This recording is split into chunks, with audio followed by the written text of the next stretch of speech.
That love finds this amazing expression when God uses you to create a new life and you learn you love in ways you never knew you could love. The passion you never knew you had in you. Love must have an object, and when we are alone, we're isolated, we're not able to truly love. I asked how many of you have been lonely before? It is amazing how Satan continually attacks us with loneliness. I think it's one of his chief ways of trying to get through it to us. To make us feel isolated and alone. I'm the only one. No one will ever be there for me. No one will understand me. I'm alone. I'm isolated. You remember when you were a teenager and you first started really feeling that deep-seated sense of loneliness and no one understands me? I'm reminded of this guy Elijah in the Bible. He's a prophet. Amazing stuff happens through Elijah. And right after one of his greatest victories, in 1 Kings chapter 19, verse 10, he says, I zealously served the Lord God Almighty, but the people of Israel broken their covenant with you, torn down your altars, and killed every one of your prophets. I'm the only one left, and now they're trying to kill me too. This is horrible loneliness. I am all alone. And I'm wondering if you felt that strain of loneliness. Maybe your job, your life, maybe your relationship has turned sour and you're facing the aftermath of a future that you thought you had together with someone and you've experienced rejection and now you are alone.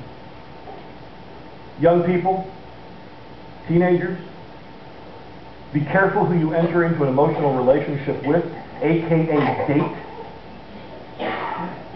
Because that relationship will most likely end. It's statistically proven. You will date more people than you marry. Or at least we hope. Therefore, be careful who you allow yourself to attach to, because there is such a powerful feeling of loneliness when a relationship ends. And you don't need that too quick. I'm not telling you not to date because I'm not stupid enough to think you're not going to.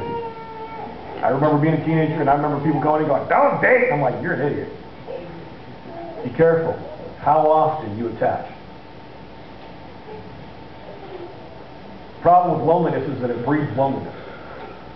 Loneliness becomes a self-fulfilling prophecy. There's a book by John Cacioppo and William Patrick called Loneliness, Human Nature, and the Need for Social Connection. It basically states that few things will challenge your happiness more than loneliness. Loneliness sets us apart, they say, by making us more fragile, negative, and self-critical. When people feel lonely, they're actually far less accepting of potential new friends than when they were socially contented. You would think that if you're lonely, you'd be willing to enter into a relationship with someone because you're lonely. You're actually more likely to not accept a new friend when you're lonely. Lonely students have been shown to be far less responsive to their classmates during class discussions, to provide less appropriate, less effective feedback than non-lonely students. They go on later in the book and say when people feel rejected or excluded, they tend to become more, listen to this list, what happens when you're lonely? Aggressive, more self-defeating or self-destructive, less cooperative and helpful, and less prone to simply do the hard work of thinking clearly. You hear that list? Aggressive, self-defeating, self-destructive, less cooperative and helpful, less prone to simply do less prone simply to do the hard work of thinking clearly.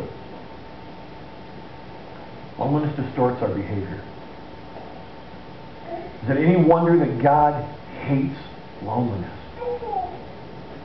Is it any wonder that Satan attacks us with this sense of loneliness? And there's the aloneness of being out in the mountains by yourself, but that's not lonely.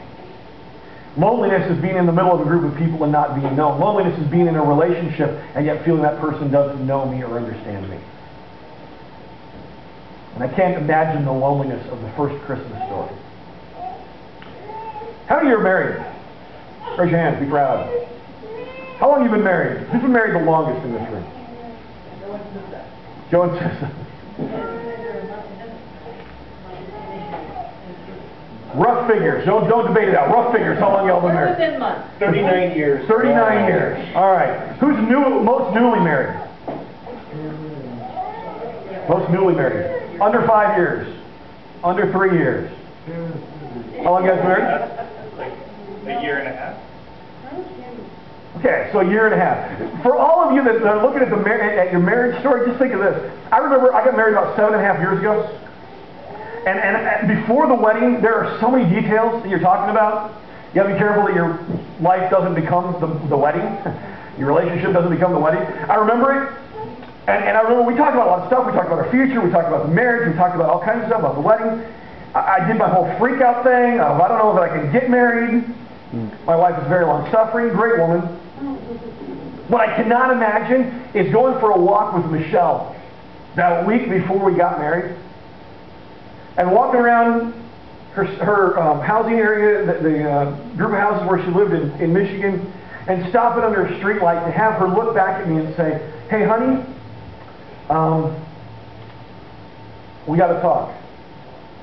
The 3 most feared words in a man's life: we got to talk. And her looking at me and saying, "You know, I really love you, baby, but I got to tell you something. I think I got to tell you this. You know how we've been committed to not having sex before we get married? Well, I'm pregnant."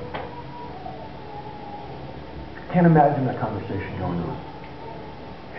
I can't imagine the emotions and the betrayal and the loneliness that would rush in instantly from my fiance having those words. Or worse yet, for her to simply take off and leave and head across country to be with relatives, and no communication, no text messages, no phone calls, no emails, no letters, nothing, and gone for several months to show back up in town with not just a baby bump, but fully great with child. And to stand there knowing that child's not mine.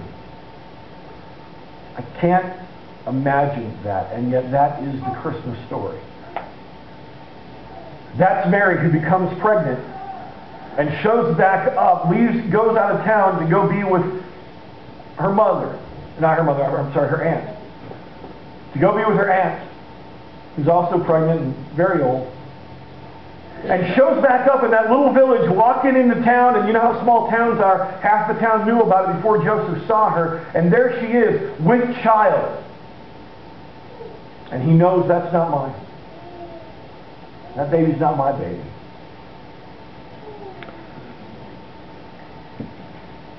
I can't imagine the loneliness that Joseph must have felt.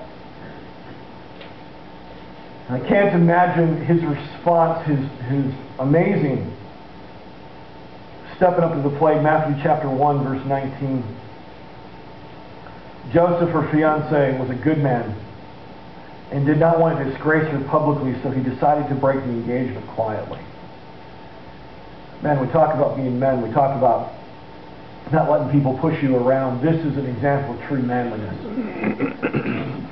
He should have exposed her. He should have said, "It's not mine." She probably very likely could have been killed for her sin. And yet he did not want to disgrace her publicly, so he stood up for the one who was weaker.